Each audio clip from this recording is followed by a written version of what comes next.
रांची की रहने वाली साक्षी पिछले 18 वर्षों से थैलीसीमिया से पीड़ित हैं। घर की आर्थिक स्थिति अच्छी नहीं है, लिहाजा इस मर्ज के इलाज के लिए उन्हें काफ़ी पैसे खर्च करने पड़ते हैं। पिता गार्ड की नौकरी करते हैं, जबकि माता जो हैं वो ब्यूटिशियन हैं। नीट की परीक्षा की तैयारी कर रही हैं। साक्षी कहती हैं कि वो डॉक्टर बन करके इस मर्ज का इलाज खोजना चाहती हैं। साक्षी राज्य के मुख्यमंत्री हेमंत सोरेन और राज्य के स्वास्थ्य मंत्री इरफान अंसारी से कुछ कहना चाहती हैं। आप भी सुनिए। जी, मेरा नाम साक्षी है। मैं रांची झारखंड की रहने वाली हूँ। मैं थैलेसीमिया से पीड़ित हूँ पिछले 3-4 महीनों से। जब मैं 3-4 महीनों से थी तब से, और ये संघर्ष की लड़ाई अब 18 साल की हो चुकी है। तो इस साल मैं 18 साल की हुई हूँ और थैलेसीमिया से मैं कॉन्स्टेंटली बैटल में लड़ रही हूँ और मैं नीट की तैयारी कर रही हूँ ताकि इस देश के लिए और इन बच्चों के लिए डॉक्टर बन के इसका कुछ इलाज मैं निकाल पाऊँ।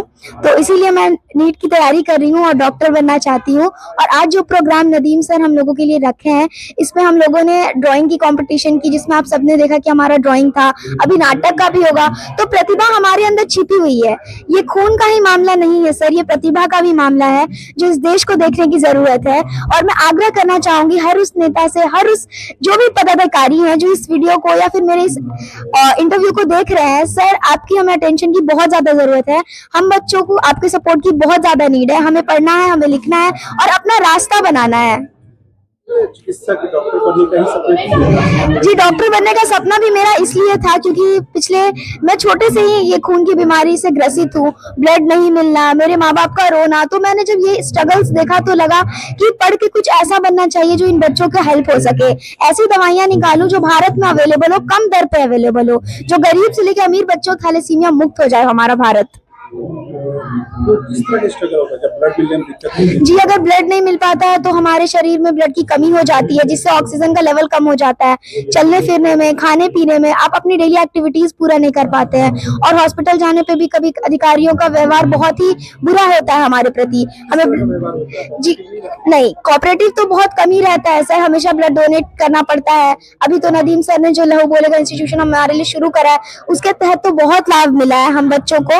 अब तो कोई समस्या भी नहीं होती है ब्लड की। इतने डोनेशंस, इतने कैंप्स कराए हैं, तो मैं दिल से धन्यवाद कहूंगी ऐसे व्यक्तित्व को। गवर्नमेंट की तरफ से कॉपरेशन नहीं? जी, गवर्नमेंट की तरफ से हमारे लिए है कॉपरेशन, बट वो सही जगह पर यूज नहीं हो पा रहा है, सही लोगों को मिल नहीं पा रहा है sir.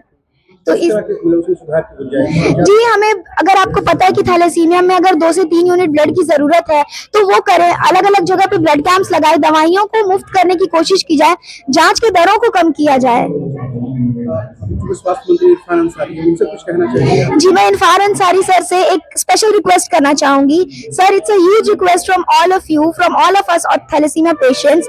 Sir, we need your help, we need your help urgently. हमें हेल्प चाहिए। आप स्वास्थ्य मंत्री हो, झारखंड के स्वास्थ्य मंत्री हो, और झारखंड के बच्चे अगर तरस रहे तो फिर मंत्री होने का कोई फायदा नहीं है। तो मैं बस यही कहना चाहूंगी, अपने पावर का सही जगह इस्तेमाल करें सर।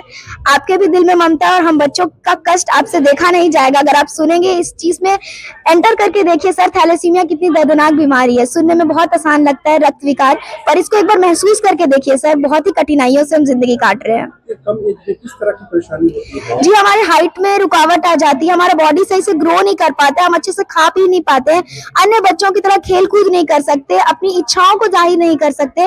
तो एक कमरे में सीमित जिंदगी काट रहे हैं सर हम। नीट की तैयारी कैसे हो पाती है? नीट की तैयारी सर, मेरी बॉडी जितना पुश कर पाती है, ब्लड डोनेशंस, ब्लड लेकर, जितना ब्लड चढ़ाकर मेरे फैमिली कोऑपरेट करते हैं उससे होती है। और मैं ज्यादा से ज्यादा घर पर रह के ही पढ़ाई करती हूँ। आपके मम्मी पापा के बारे में? जी, मेरी मम्मी एक हाउसवाइफ है और ब्यूटिशियन का काम करती है, और मेरे फादर एक प्राइवेट बैंक में गार्ड की जॉब करते हैं। और भाई बहन? जी, मेरा भाई भी अभी क्लास 10th में पढ़ाई कर रहा है। तो ओवरऑल फाइनेंशियल कंडीशन कैसा है? हमारे यहाँ की फाइनेंशियल कंडीशन बहुत ही बिलो एवरेज है सर। अगर अपने शौक पूरे कर रहे हैं तो आपको खुद के दम पे खड़ा होना पड़ेगा। पेरेंट्स बहुत सपोर्टिव है सर, बट होता है ना, एक पैसा से ही हर चीज हो सकता है, तो वो चीज पॉसिबल नहीं हो पाती है। जैसे नीट की पढ़ाई के लिए मुझे अलग अलग बैचेस की जरूरत है, ऑनलाइन बैचेस की जरूरत है, फोन की जरूरत है, वाईफाई की जरूरत है, तो वो पूरी नहीं हो पाती है। तो मैं रिक्वेस्ट करूंगी सारे मंत्रियों से, अगर ये वीडियो आप देखते हैं तो प्लीज हमें आपकी हेल्प की जरूरत है। क्या मंत्री साहब से कुछ कहना? जी बिल्कुल, मैं हेमंत सोरेन जी से भी यही रिक्वेस्ट करना चाहूंगी, जिस प्रकार आप मैया योजना की पहल की है, हम बच्चों के लिए भी कुछ पहल हो सकता है सर। 1000 रुपए में पूरे महीना काटना ये कोई आम बात नहीं है। 2500 जहाँ आप दे सकते हैं वहाँ 5000 भी लागू हो सकता है। आपको चाहते हैं इस तरह प्रोविजन होना चाहिए? जी बिल्कुल, हम थैलेसीमिया बच्चों को हर महीने 5,000 रुपए दिए जाए ताकि हम अपने खाने की कुछ सामान, दवाइयाँ, पढ़ने के कुछ शौक और अपने भी कुछ शौक पूरे कर सके सर।